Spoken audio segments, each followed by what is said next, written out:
Yan, ito po yung isa sa ano, suggested na, wag na yung presyo, suggested ng teacher niya na dahil si Job ay medyo mahina siya sa ano, sa grape. Ayan, kailangan malaman niya daw yung mga something soft, ganyan, something rough.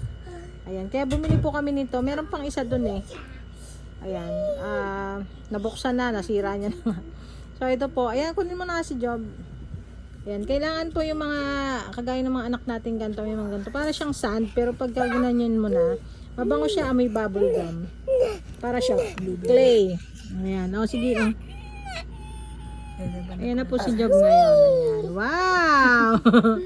Ito, ano lang naman po to kasi sabi nga bumili ng mas na feel nila kasi medyo, alam na yung mga anak natin, oh. Yung mga ganito po kasing katulad niya ay medyo hindi na kayang mag-identify ng mga kung ano yung mga malagkit, yung mga yung kagaya nga nito, mga soft, no, mga yung sand. Susunod, mas maganda kung may sand din, no. Ang gaganda po ito. Binili ko po ito sa ano, sa Toy Kingdom. Ayan, pero sa iba baka po may makakita kayo ng medyo mura nito. Ayan, pwede rin po kayong mag-DIY. Ayan, lahat naman ang nasa ano na ano.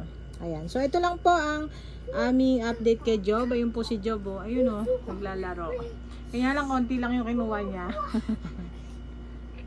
Ayan. Ayan, lagi niyo po kami susubaybayan sa aming pong vlog. Ayan po, ang aming Job.